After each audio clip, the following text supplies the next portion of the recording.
Hello guys, rapid hour channel पे आप सभी का स्वागत है। आज आप देखोगे साल 2000 में आई स्क्रीम 3 का एक्सप्लेनेशन। ये वेस क्रेवन की सेकंड लास्ट स्क्रीम मूवी थी। यहाँ फिर घोस्टफेस को देखोगे और उसे गेस भी करोगे। उसके साथ साथ उसके किलिंग्स जो वो थोड़ा ज्यादा एग्रेसिव वे में करेगा, और उसके साथ साथ बहुत सारे मिस्ट्रीज भी। और बाकी डिटेल मैं आपको वीडियो के एंड में बताऊंगा। अब बिना किसी गर्लफ्रेंड को बाथरूम से बाहर बुलाए जल्दी से स्टोरी शुरू करते हैं।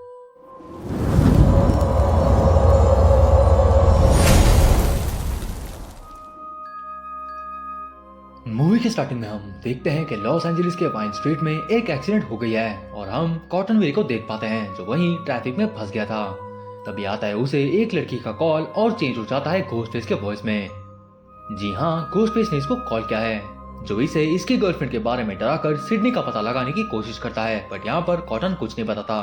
और दूसरे तरफ हम कॉटन की गर्लफ्रेंड क्रिस्टिन को भी देख पाते हैं जो नहा के बाहर आ रही है, बट वो नोटिस करती है कि उसके घर का दरवाजा खुला हुआ है। जी हाँ, इसके घर में कोई घुस चुका है, फोन लाइंस काट दी हैं, और वो और कोई नहीं, वो है घोस्टफेस। घोस्टफेस ने फाइनली इसके ऊपर हमला कर दिया, बट क्रिस्टिन के दरवाजा बंद करने पर वो कॉटन का आवाज निकालता है। यहाँ पर क्रिस्टिन भी कंफ्यूज हो जाती है कि कॉटन क्यों उसको मारना चाहता है। दूसरी तरफ कॉटन बड़े मुश्किल से यहाँ पर पहुंच गया, और मैं आपको बताता हूँ कॉटन के बारे में।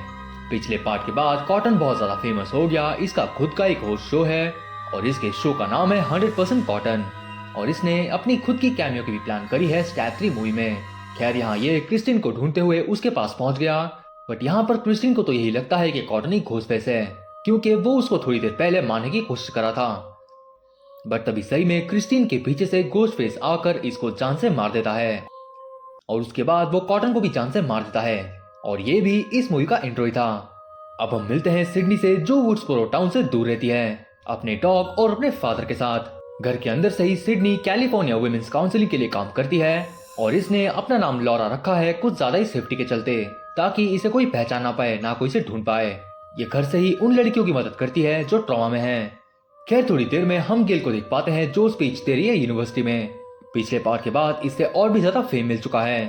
स्पीच के बाद इसे डिटेक्टिव मार्क किनकेड मिलने के लिए आया था, और वो उसे बताता है कि कॉटन और उसकी गर्लफ्रेंड मारे गए हैं, जहां किलर ने एक फोटो छोड़ी है, और ये फोटो है सिडनी की मॉम का। यहाँ हम सनराइज स्टूडियो में स्टैप 3 का प्रोडक्शन देख पाते हैं, और इन्होंने तो पूरा का पूरा स्क्रीम 1 का सेट ही लगा दिया है।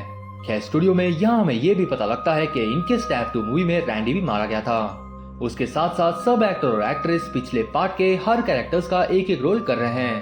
तभी वहाँ गेल पहुंच गई और हम देख पाते हैं नकली गेल को, जो कि गेल प्ले कर रही है स्टैप 3 में, और इसका नाम है जेनिफर। यहाँ डुई भी है, और इन दोनों की यहाँ पर प्यार भरी लड़ाई भी हो गई। जी हाँ, इनकी यहाँ भी तू तुम्हें में हो जाती है। गेल को देखकर मूवी के प्रोड्यूसर ने तो इसको बाहर ही निकाल के फेंक दिया। रात को सिडनी को अपने मॉम के नाइट में आते हैं घोस्टफेस के साथ। ये थोड़ी और पैनिक कर जाती है, और नेक्स्ट डे डायरेक्टर के ऑफिस में सैरा लाकर पहुंच गई रोमन से मिलने के लिए। रोमन यहाँ पर स्टैप 3 का डायरेक्टर है। तभी इसे रोमन को कॉल आता है जो वहाँ पर है नहीं, जो इसे अपनी स्क्रिप्ट पढ़ने के लिए कहता है। इसने तभी गलती से एक अवार्ड तोड़ दिया, बट सरप्राइज सरप्राइज, ये कॉल भी क्या है घोस्टफेस ने। ऑफिस को गार्ड ने बंद करके वहां से चल दिया, ये सोचकर कि यहाँ पर कोई नहीं है। और सैरा सडनली घोस्टफेस के हाथों मारी गई, जो वहीं इतने सारे घोस्टफेस कॉस्ट्यूम के अंदर छुपा हुआ था। सीन शिफ्ट होता है गेल और डुई के पास, जो आते हैं जेनिफर के पास, जहाँ इन्हें पता लगता है कि सैरा मारी गई। और स्टैप 3 मूवी के ऑर्डर के हिसाब से यहाँ पर किलिंग्स हो रही हैं, और तीसरे नंबर पे गेल है। इसका मतलब तीसरे नंबर पे गेल भी मर सकती है। इतना सुन के ये तो भड़क गई। यहाँ पर जेनिफर और डुई जहाँ पे रहते हैं, यहाँ पर इनका एक सिक्योरिटी गार्ड भी है, इसका नाम है स्टोन, और ये थोड़ा बैडास भी है। किलर ने इस बार भी सैरा को मारने के बाद सिडनी की मॉम की फोटो छोड़ी है, इसीलिए गेल उसके बारे में पूछती है, जिसकी वजह से डिटेक्टिव किनकेड ये बताता है कि स्टैप 3 मूवी के अंदर 3 अलग अलग स्क्रिप्ट हैं, जिसकी वजह से 3 अलग अलग लोग मर सकते हैं। दूसरी तरफ हम इनके डायरेक्टर रोमन को देखते हैं, जो सोचता है कि अगला नंबर उसका है। वही टूटा हुआ अवार्ड देखकर किनकेड भी रोमन से पूछताछ करने के लिए उसको लेकर चला गया, और ये कहते कहते चला गया कि कोई इसकी मूवी को खराब कर रहा है। रात को सिडनी को भी घोस्टफेस का कॉल आ जाता है, जो लड़की की आवाज में पहले बात कर रहा था। इसका मतलब ये साफ है कि घोस्टफेस को सिडनी का पता चल चुका है। वो उसे तभी न्यूज ऑन करने के लिए कहता है, जहां पर स्टैप 3 के प्रोडक्शन को ऑफिशियली शट डाउन कर दिया गया। सिडनी भी डर के मारे अपनी गन निकाल लेती है सेफ्टी के चलते, कि शायद घोस्टफेस वहां पे ना आ जाए। यहाँ रात में डुई के पास गेल आती है, जिसको स्टोन पकड़कर अंदर ले आया, और यहाँ पर गेल डुई को ये बताती है कि सैरा को कॉल एक क्लोन सेलफोन से आया था। थोड़ी इन्फॉर्मेशन हमें सिडनी की मॉम के बारे में भी पता लगता है, कि सिडनी के डैड से मिलने से 2 साल पहले तक सिडनी के मॉम के बारे में किसी को कुछ भी पता नहीं था कि वो कहाँ थी, कहाँ गई थी, क्या कर रही थी और वो आई कहाँ से थी। डुई यहाँ एक छोटा सा डिटेल नोटिस करता है, जो ये है कि मॉरिन ने सनराइज स्टूडियोज के लिए 28 साल पहले काम किया था। ये दोनों टेंशन में आ गए, बट बाहर स्टोन भी, क्योंकि उसके ऊपर घोस्टफेस ने अटैक करके उसको मुक्त कर दिया। बट क्या इतना तगड़ा आदमी इतनी जल्दी मारा जाएगा। यहाँ घर के अंदर सारे एकजुट हो जाते हैं और बाहर स्टोन इनके सामने आकर मर गया। मतलब इसके अंदर थोड़ी सी जाना भी बाकी थी।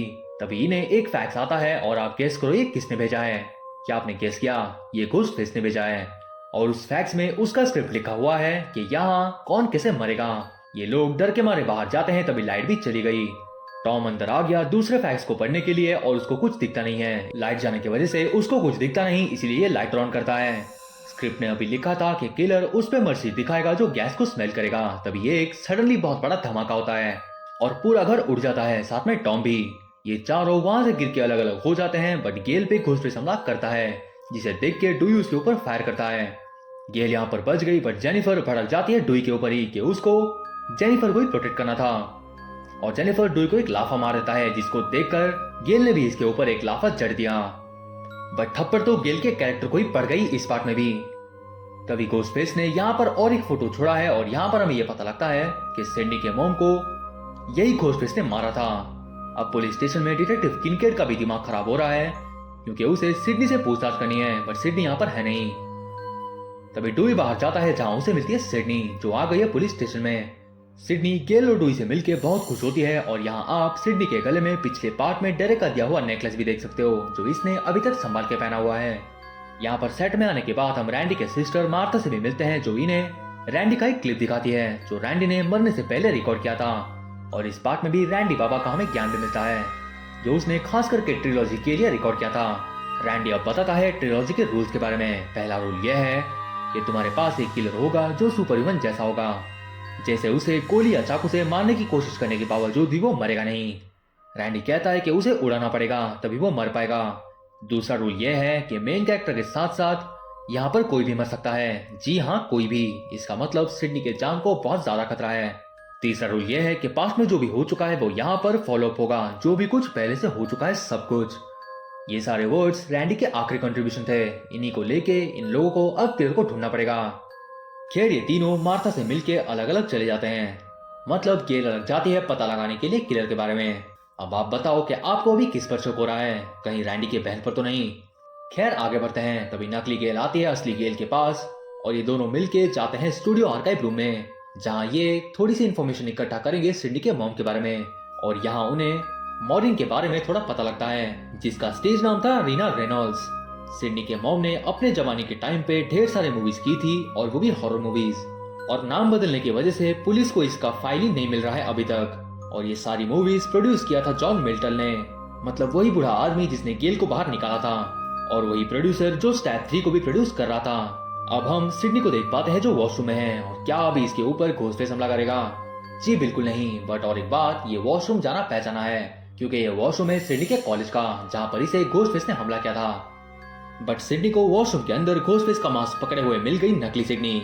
ये वहां से चली गई तो सिडनी उसको ढूंढते हुए उसके पीछे पीछे चली गई और ये पहुंच गई सीधे स्टैप 3 के सेट पर, जो इसके पूरे पास से रिलेटेड है। और ये है स्टू का घर। बट अभी भी सवाल यह है कि क्या यहाँ पर कोई अनहोनी होगी? जी हाँ, क्योंकि यहाँ पर है घोस्टफेस। सिडनी के ऊपर घोस्टफेस ने हमला बोल दिया और थोड़ी देर में सिडनी के मॉम की स्पिरिट भी। और ये पार्ट सिडनी के लिए कुछ ज्यादा ही ट्रॉमेटिक था, इसलिए सिडनी खिड़की से नीचे गिर गई। और गिरने के बाद ये बहुत ज्यादा रोती भी है। डुई और बाकी सब यहाँ पर आ गए और इसको संभाल लिए। बट ऊपर जाने पर पुलिस वालों को भी ऊपर कुछ नहीं मिलता।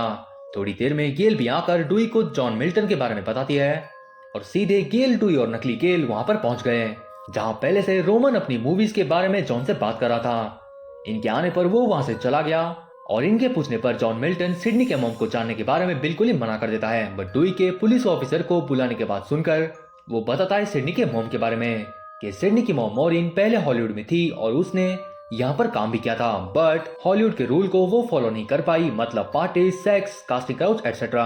और जिसने इसे यूज करा उनके खिलाफ कोई भी चार्जेस नहीं लगे, मतलब ये खुद की बात कर रहा है। सो सिडनी की मॉम सब कुछ पीछे छोड़कर वहां से चली गई वुड्सबोरो, और इसके बारे में हमें डिटेल में आगे पता लगेगा।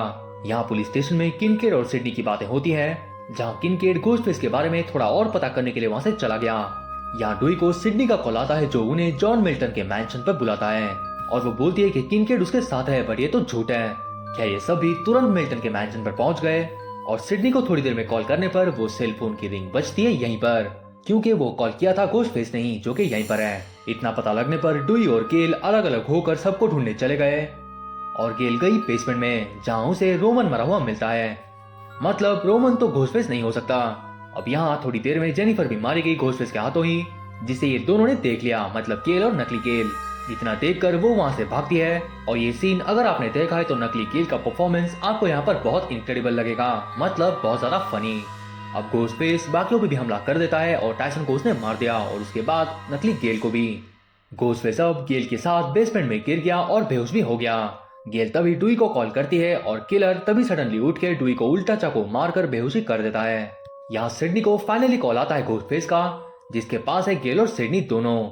सिडनी यहाँ पुलिस वेस्ट की तरफ 1 सेकंड के लिए देखती है और सीधे एक गन लेकर पहुंच गई वो मैंशन के पास। पहुंचने के बाद घोस्टफेस सिडनी को अपना गन पानी में फेंकने के लिए कहता है और खुद को मेटल डिटेक्टर से चेक करने के लिए भी। सिडनी इतना करके जब अंदर आती है तो घोस्टफेस इसके ऊपर हमला कर देता है और सडनली कहीं से गन निकालकर सिडनी 5 गोली भर देती है घोस्टफेस के ऊपर, बट स्टिल वहां से घोस्टफेस गायब हो गया। तभी आ गया डिटेक्टिव किनकेड और सडनली 2 सेकंड के बाद घोस्टफेस भी। घोस्टफेस किनकेड के ऊपर हमला बोल देता है और उसको बेहोश कर देता है और मौका पाकर सिडनी को वो एक गोली मारता है और अब सिडनी अपनी पूरी बंदूक उसमें भर देती है। वो वहां से भाग के एक बार चैम्बर में आ गई, जहां उसे अपनी मॉम की अभी स्पिरिट हॉन्ट करती है और उससे बड़ी बात उसकी मॉम की वीडियोस दिखाई जाती हैं बड़े से स्क्रीन में। और सिडनी को जो डरा रहा है सिडनी के मॉम के शक्ल में, मतलब स्पिरिट में, वो और कोई नहीं, वो है घोस्टफेस। जी हाँ, वो अभी तक जिंदा है क्योंकि घोस्टफेस ने बुलेट प्रूफ वेस्ट पहना हुआ था, इसलिए वो बच गया था। अब हमें मॉरिन के बारे में और घोस्टफेस के बारे में पता लगता है। घोस्टफेस के शक्ल में ये जो भी है ये गया था मॉरिन के पास, मतलब घोस्टफेस के शक्ल में ये जो भी है ये अपने मॉम को ढूंढ रहा था, यानी रेना रेनल्ड्स को। और जब उसको पता लगा कि रेना रेनल्ड्स कहाँ पर रहती है तो वो उससे मिलने गया था, मतलब वो मिलने गया था मॉरिन को। और मॉरिन ने कहा कि रेना मर चुकी है और यहाँ पर मॉरिन ने उसको उसने पहचानने से भी मना कर दिया था, मतलब अपने खुद के बेटे को ही। पहले मॉरिन ने तो इसको पहचानने से मना कर दिया, फिर मुंह पे इसके दरवाजा बंद कर दिया था। क्या आप कुछ समझ रहे हो? ये बेटा था मॉरिन और जॉन मिल्टन का। घोस्टफेस के शक्ल में ये जो भी है ये बेटा था जॉन मिल्टन और रेना रेनल्ड्स का, यानी मॉरिन का। जॉन और मॉरिन ने इस बेटे को बिल्कुल भी नहीं अपनाया और मॉरिन हॉलीवुड के काम को अपने पीछे छोड़कर सिडनी के डैड के साथ शादी कर ली और एक बिल्कुल न्यू लाइफ स्टार्ट कर ली, और वो भी वुड्सबोरो टाउन में। और घोस्टफेस के शक्ल में ये और कोई नहीं, ये है स्टैप 3 का डायरेक्टर यानी रोमन। रोमन ने इसीलिए सिडनी के मॉम को मार डाला क्योंकि इसको वो चीज बुरी लगी कि कैसे इसके खुद के मॉम ने इसको पहचानने से भी इनकार कर दिया था। इसका मतलब पहले पार्ट के पास्ट की मिस्ट्री यहाँ पर आके सॉल्व होती है कि सिडनी की मॉम मरी कैसे। यहाँ पर रोमन सिडनी का भाई है और इसने मॉरिन को बिली के फादर से ट्रैक किया, क्योंकि मॉरिन का अफेयर सिडनी के फादर से भी तो था ना। सारा इन्फॉर्मेशन निकाल के उसने बता दिया बिली को और बिली ने स्टू के साथ मिलकर सिडनी के मॉम को जान से मार दिया था। मतलब सीधे सीधे सिडनी के मॉम के डेथ के पीछे रोमन का यहाँ था। अब बस एक ही सवाल बच रहा है कि ये अब सिडनी के पीछे क्यों पड़ा है। वो इसलिए क्योंकि सिडनी के मॉम के मरने के बाद सिडनी को पूरा का पूरा फेम मिल गया था, जिससे इसकी ईगो हर्ट हो गई और इसकी और जली थी। और अब ये यहाँ पर सिडनी को मार देगा और इसको फ्रेम भी कर देगा और मार देगा ये जॉन मिल्टन को भी, और इतना करके ये सारे सबूत सिडनी के अगेंस्ट कर देगा। इसीलिए रोमन पहले अपने फादर यानी जॉन मिल्टन को जान से मार देता है और अब ये आकर सीधा सिडनी को कुत्ते की तरह धोने लगता है। जहाँ डुई और गेल इस रूम के अंदर घुसने की कोशिश करते हैं, जहाँ डुई दिमाग लगाकर शॉर्ट सर्किट करके सीधे इलेक्ट्रिसिटी को ही गायब कर देता है। डिटेक्टिव किनकेड भी अंदर आकर बेहोश हो गया रोमन के हाथों ही, और मौका पाकर सिडनी को रोमन ने 2 बार गोली मार दी। बट क्या यहाँ सिडनी मारी गई?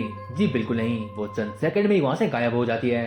सिडनी ने चुपके से एक टूल उठा लिया और सीधे इसने हमला कर दिया रोमन पे। जी हाँ, सिडनी अभी तक जिंदा है क्योंकि उसने पुलिस स्टेशन में जो वेस्ट देखा था उसको उसने पहन लिया था। रोमन की मूवी का नाम स्टैप 3 है, इसलिए रोमन को इसने तीसरी बार छाती पे स्टैप करके इसको फाइनली मुक्त कर दिया। बट आखिरी बार किलर तो उठता ही है और रोमन के उठने पर डुई सीधे एक गोली रोमन के सिर पे दे मारता है और उसको वो सुला देता है हमेशा के लिए। अब सीन शिफ्ट होता है सिडनी के घर में, जहां अब सिडनी के साथ डुई और गेल भी रह रहे हैं। और फाइनली डुई गेल को शादी के लिए पूछ लेता है। गेल प्यार दिखा के रिंग एक्सेप्ट कर लेती है और सिडनी भी अब बेफिक्र होकर दरवाजा खोल के जाती है मूवी देखने के लिए इन दोनों के साथ। और इसी के साथ यहाँ फाइनली मूवी एंड हो गई।